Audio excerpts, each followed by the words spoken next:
Hey there, Shortcuts. This is Stephen here for the Shortcuts price list that will go out on Wednesday, March 11th at 9 p.m. Sydney time.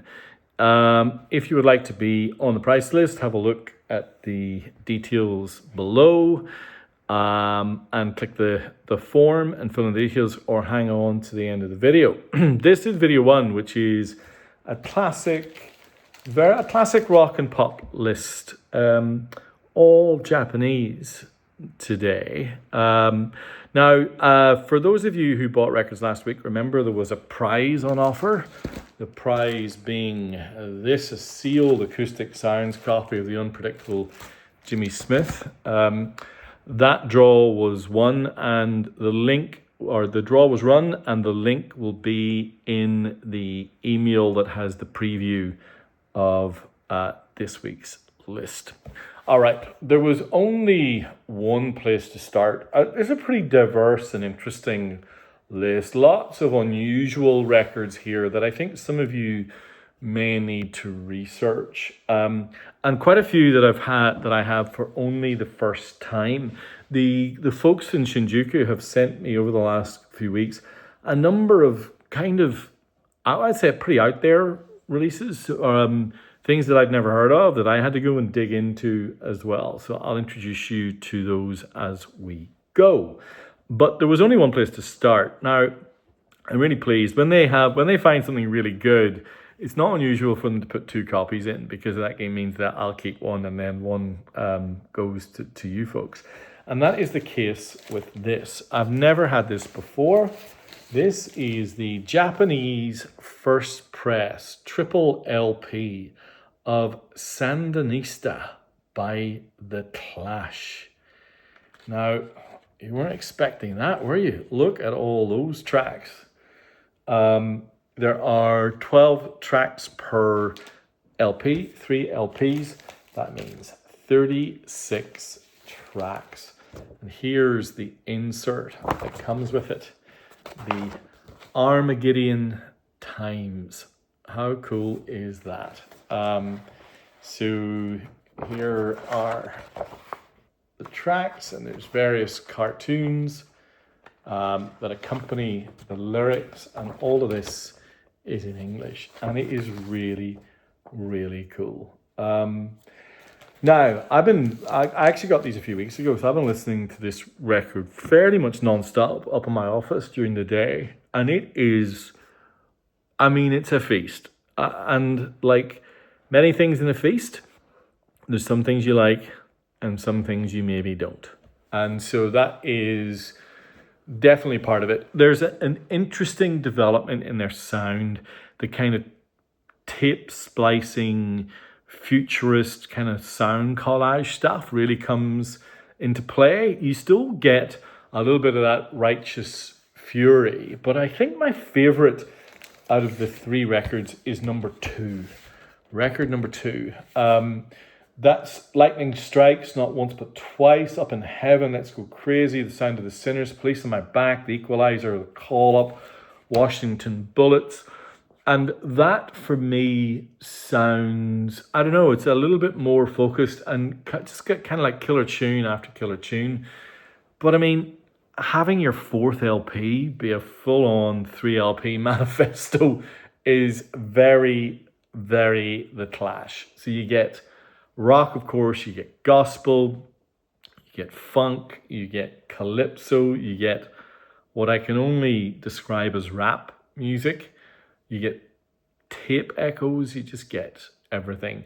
You do get some great hits too, like the Magnificent Seven, Police on My Back, Somebody Got Murdered, Charlie Don't Surf, One More Time, etc., etc.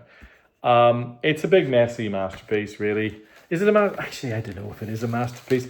What I think is, it's really likable. It's just really, really likable. And the full Japanese set feels really kind of deluxe and nice, and it sounds great. Very quirky, big, weird statement.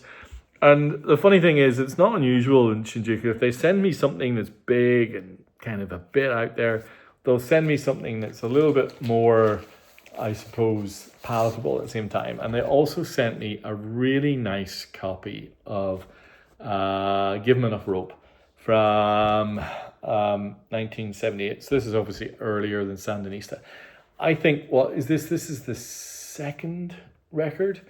Kind of the hinge between the raw self-titled and the London Calling kind of all-out widescreen masterpiece.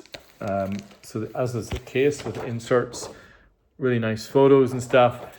I don't know if I would consider this one to be underrated in that I think all of these kind of 4 first class records all have their fans. I think this one is probably arguably more essential in some ways than Sandinista, but I think I prefer Sandinista. This is tighter, more metal than punk in some places, more metallic anyway, that's for sure. More controlled in the debut. The debut, although it depends which version of the debut album you hear, the American one with all the hits or the UK one, which is very, very raw and to the point. But again, I think these Japanese presses of The Clash just sound incredible. The funny story about Give 'Em Enough Rope, of course, is that Joe Strummer's guitar was in for repair, so he hired a Gibson ES 345 for most of the session, and that's why his rhythm playing sounds a little bit different on this record. Now, I suppose a lot of you Clash aficionados will be able to explain more about that. All right, something completely different, but I think equally wonderful. This came out just before Give 'Em Enough Rope. This is the Japanese first press in fantastic condition of Trans Europe Express by the mighty Kraftwerk. Look at that sleeve. Kraftwerk, Dusseldorf's poets. Look at this. Look at that comes with it. Just wonderful.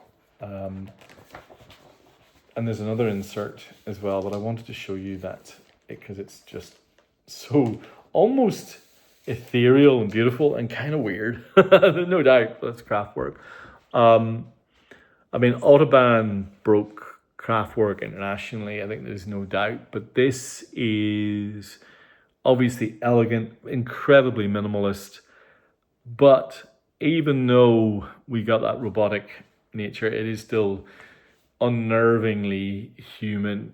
Again, this is a 4th album, and really I think one of their peaks in terms of concept, sound design, and probably, is there such a thing to say future history? I don't know, it's kind of interesting. I suppose back then they would have been strange and new, and now it's more like, this is where synth pop came from, and that's where hip hop sampling came from, and it's pretty wonderful. I've got all of the Kraftwerk now, and again, I really like the crystal nature of the Japanese press, and that is a beautiful, beautiful copy. All right, let's pivot into some pop music. Now, these are surprisingly hard to find. These are the Japanese first press of Stevie Nicks' The Wild Heart from 1983. And there's the insert. Stevie Nicks, really quite extraordinary career. Arizona born, but I suppose molded in California. I don't know, the myth maker who turned Fleetwood Mac's kind of relationship drama into, I guess, what only can be described as modern folklore. In the 80s, she became really quite a solo force. Belladonna was the one that Vinyl Me Please did as an essential. But this is her second album, and it kind of doubles down, I think, in some respects on what went on with the first album. Critics at the time, I looked at some of the contemporary reviews of this, and because it's so big, I mean, this was a big hit, and I think the reputation of this record has really, really stayed strong. Some great songs on here. Big choruses, obviously, kind of chiming guitars, but you got Stand Back, you got If Anyone Falls, you got Talk to Me. Really, really, really great record. I think maybe a little bit more confident than Belladonna, but I think Belladonna might still have the edge. And then in addition to that record, which really is a masterclass, we've got 1985's Rock a Little, which is with the Obi, as you can see. This is the third solo album, so this is the one that followed the previous one, the Wild Heart. So this is the sound of Stevie Nicks wrestling a little bit with that more synthetic kind of 80s sound, at least to my ears. There's the insert. It's really kind of a really interesting document of the era, though, and it's Stevie Nicks, so she still sounds incredible. It's just got quite a different backing kind of ethos. And, you know, I've been reading some reviews of this. There are some people who love that record, and I think, again, on Japanese record, it sounds really quite something. And I think there's a real hidden gem on here. The song, Has Anyone Ever Written Anything For You, was inspired by Joe Walsh from the Eagles, and I think in a sneaky, deep cut way is one of her best songs. All right, now for something that is really quite different, unique, never had before, will probably never have again. And the only reason that this is on here is because I already have a copy of it. This is Document and Eyewitness from 1981, and this is by Wire. So you can see here, manufactured by Rough Trade. But this is the Japanese first press. You can see the price there, 3,500 yen. This is pretty pricey back in the day. Wire really were, I think, the greatest post-punk kind of shape-shifting band, at least for a decent period of time. You get Pink Flag, Chairs Missing, 154. You've got a series of some of the greatest post-punk records of all time. In fact, I have a spare copy of 154. I'm going to add it in. I don't have it here, but I'm going to add it in for Wednesday. So, check out that record as well. This is a live album, but it's kind of a tombstone for that initial era. It's like the punctuation point for that run of kind of post-punk genius. And it is the sound of a band absolutely refusing to play by the rules. What is utterly fascinating about this record is listening to the band antagonize the crowd. And it is clearly Wire taking that 70s double album live / studio kind of BS that was there. So most of those kind of archetypal 70s double live album contract fillers were a mixture of studio and live.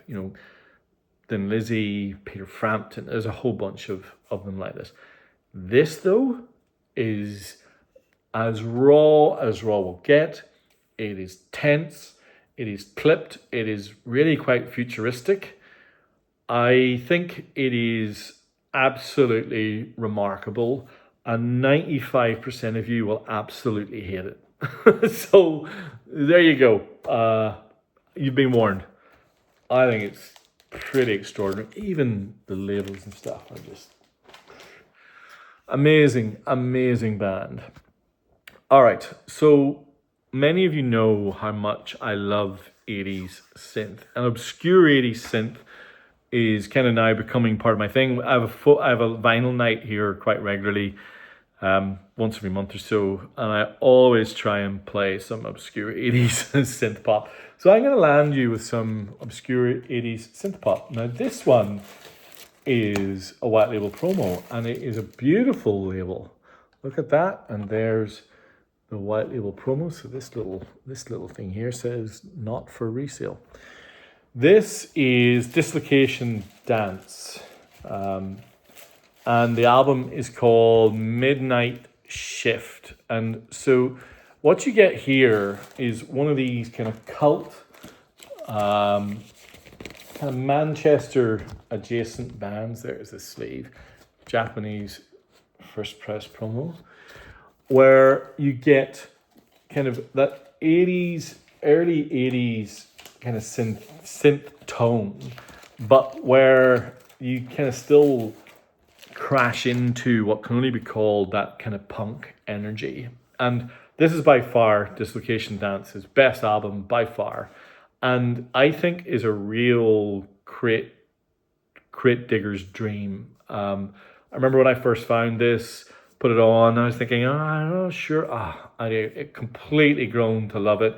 Kind of nervy guitars, tight bass lines, but very kinetic. Still can be a bit icy in places, and then other times it feels a bit almost underproduced, and I don't know.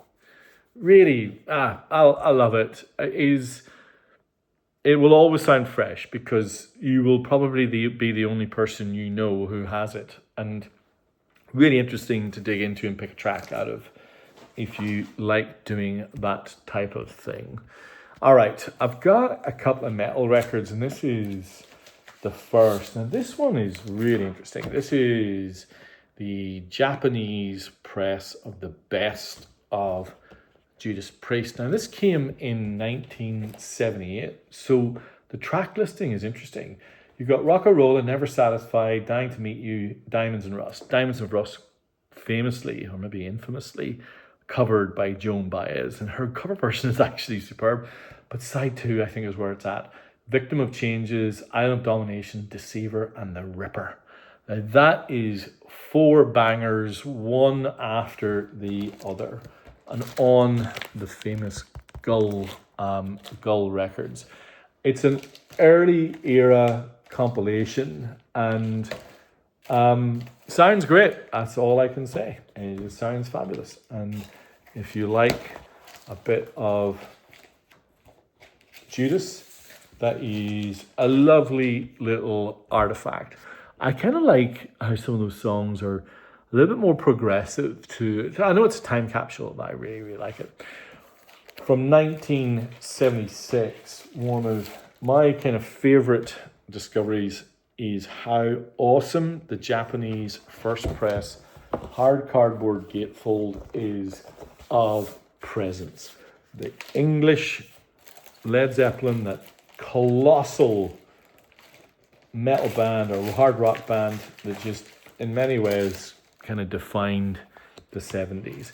And Presence is, I suppose you might say, one of their kind of lower tier records, albeit I had one of, and you might remember, you know who you are, one of the club members who was at my crates a couple of weeks back and said Presence was their favorite Led Zeppelin album, and that first press is wonderful, especially when you play Achilles' Last Stand.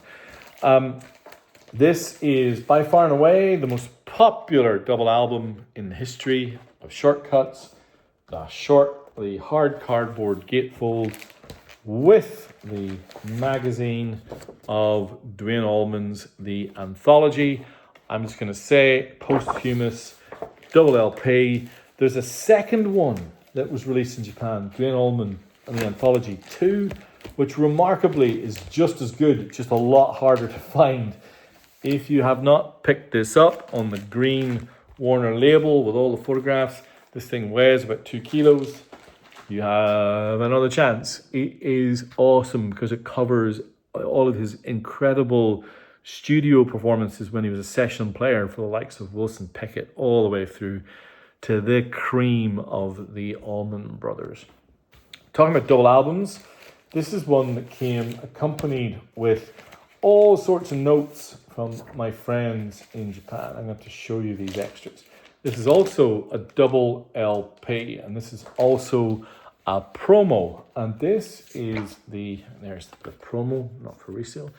This is RC Succession. I will tell you who they are in a second. And this is King of Live. And there's the gatefold. RC Succession are, and this can only be really, are Japanese royalty. Tokyo based, fiercely independent, did everything their own way, fronted by this guy, Kiyoshiro Imawamo, and it is just rock and roll swagger, but with that Japanese cultural aesthetic. They were one of the defining live acts in Japan, and if you look at all of the lists of the greatest Japanese rock albums, you will always find RC Succession in and around there. I'm just going to show you some of these. So this is a little kind of poster. I suppose this must have been part of the aesthetic of the show. And then you've got this magazine, and inside the magazine, I'm not going to show you all the photos because they're worth exploring, you get things like this, and it gets wilder from there. It really is something. It's about, I think it's probably about 150 photographs. Pretty awesome. So yeah, dig into the rock ecosystem of Japan. Another double album. This one needs no introduction. This is the amazing 1976 press of 1967 to 1970. I'm just going to quickly show. This comes with the poster and the magazines and the books and all the accoutrements, and is in wonderful condition. I've had so much positive feedback about these records. I also have the 1976 Flag Edition. These are the best sounding Japanese presses. This is Rubber Soul with Obi. Also, just magnificent condition. I know there's a few of you collecting these up, so get in quick if you want to collect that flag. And now the last three records are three that I have never had before, but I'm going to shoot through them pretty quickly because of time. One is this. This is the Japanese first press with Obi. Beautiful condition of The Pursuit of Accidents by Level 42 from 1982. This kind of, I suppose in some respects, kind of funky pop band who just became like chart staples. I just remember Level 42 having hits all the time in the 80s when I was growing up. Really distinctive. This is their third album. They really kind of sharpened their identity. Critically, this one's kind of interesting. Very tight, of course, that elastic bass from lead singer and bassist Mark King. So you got Weave Your Spell, Are You Hearing What I Hear, etc. Very of its time, but really cool. This is another hard cardboard gatefold. I don't think I've ever had this as well. This is Ian Gillan's 1978 self-titled LP, hard cardboard gatefold. This was him following up a kind of career-defining sojourn with Deep Purple, and also proving that his next chapter could still be riffy and punk adjacent and heavy.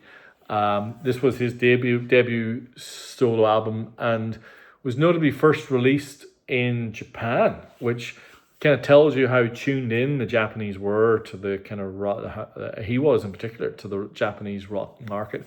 And it built buzz up over time. And so these Japanese presses are just mega and super popular back home in Japan. And finally, record number 16 on the list, another that I've never had before.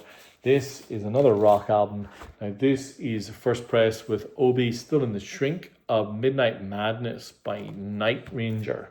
Kind of mid-80s American hard rock band.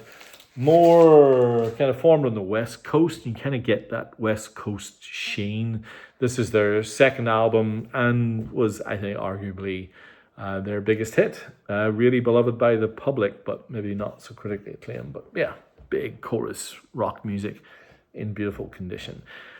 If you would like to be on the price list, then have a look in the details below and fill in your details in the form, or send me an email, shortcutsrecordsaus@gmail.com. Please leave a message. Hopefully you saw something interesting. A very different list. Similarly, the genre list will be very different this week as well. Thank you, and talk to you all soon. Bye.